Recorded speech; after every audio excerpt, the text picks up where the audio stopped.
Israel-Iran tension. Why a ground war is practically impossible. Explained in the geopolitical chessboard of West Asia, few rivalries are as intense, and as geographically inconvenient, as that of Israel-Iran.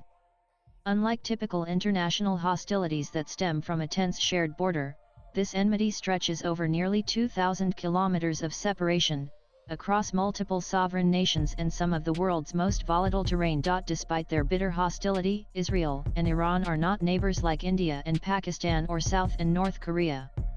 In fact, they are so far apart that their militaries cannot physically confront each other without traversing at least 2 or 3 other countries. From Tel Aviv to Tehran, the shortest aerial route measures roughly 1,800 to 2,000 kilometers. On land, it's an even more complex and implausible journey. To attempt a land route between Israel and Iran, one would likely have to pass through Jordan, Iraq, and potentially Syria. Even under peaceful circumstances, this overland path would require crossing multiple international borders, each governed by its own complex diplomatic alignments and permissions. In total, the estimated ground distance falls between 1,600 and 2,000 kilometers, depending on the exact route taken. But the truth is, there is no road. There is no train. There is no sanctioned land corridor, and for Israeli or Iranian citizens, there is not even a legal pathway. Both nations have completely severed official diplomatic ties since 1979. Their citizens cannot visit each other. Israeli passport holders are banned from entering Iran, and any trace of Israel in an Iranian passport, even a visa stamp, can become grounds for denial of entry elsewhere in the region. A conventional ground war between Israel and Iran is a near impossibility. Even if both nations were to enter into open conflict, neither can roll its tanks or march its soldiers into the other's territory. There's simply no logistical way to get there without relying on third-party countries, many of whom are unwilling to act as transit zones for a full-scale war. Iran has one of the largest ground armies in the region, with over 11 lakh personnel, including reserves.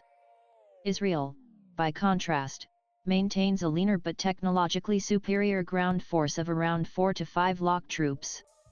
Yet in this standoff, numerical superiority on the ground is essentially irrelevant. The battlefield between Iran and Israel has, by necessity, shifted to the air. Israeli fighter jets, primarily F-16s, have reportedly undertaken long-range operations deep into Iranian territory, often aided by mid-air refueling to extend their reach. The air distance gives Israel enough range to strike and return without needing to land on foreign soil, although some reports suggest it receives silent cooperation from allies like Jordan for airspace access or Qatar as an operational base. Covert intelligence operations have also become a central tool. Israel's Mossad is believed to have orchestrated strikes inside Iran through localized drone bases. These drone campaigns are aimed at disabling missile launchers and sabotaging Iran's defense infrastructure from within. For its part, Iran has leveraged proxy forces Hezbollah in Lebanon, Hamas in Gaza, and militias in Syria and Iraq to keep Israel on edge without ever engaging directly. These groups operate as Iran's extended arms, ensuring Tehran remains a potent threat to Israel without deploying a single Iranian soldier across the border. And if the two were to escalate into a full-fledged war, it would be fought from the skies and through proxy militias. In air combat, Israel holds a significant edge, boasting state-of-the-art aircraft and battlefield-tested pilots. Iran, in contrast, is burdened by an outdated fleet and limited air combat experience. However, Iran balances this gap with its growing arsenal of ballistic missiles and combat drones.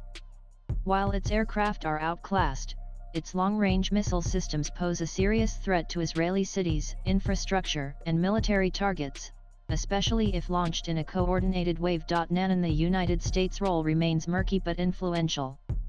Reports suggest that advanced U.S. military assets, including B-2 bombers, have been stationed in nearby regions like Diego Garcia in the Indian Ocean.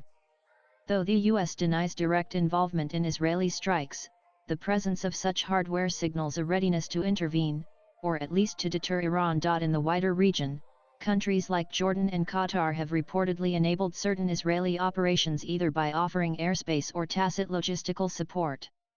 These nations, walking tightropes in regional diplomacy, are unlikely to allow ground invasions, but may serve as silent enablers for limited aerial maneuvers. Nanan swipe left for next video. The Israel-Iran conflict is, quite literally, a war without borders. It is one of posturing and precision, espionage and air raids, not boots on the ground. And while that might sound less destructive than conventional warfare, it is no less dangerous. What makes this standoff unique is not just the lack of a shared border, but the persistence of hostilities despite that absence. It's a 2,000 kilometer enmity sustained by ideology, geopolitics, and regional power plays.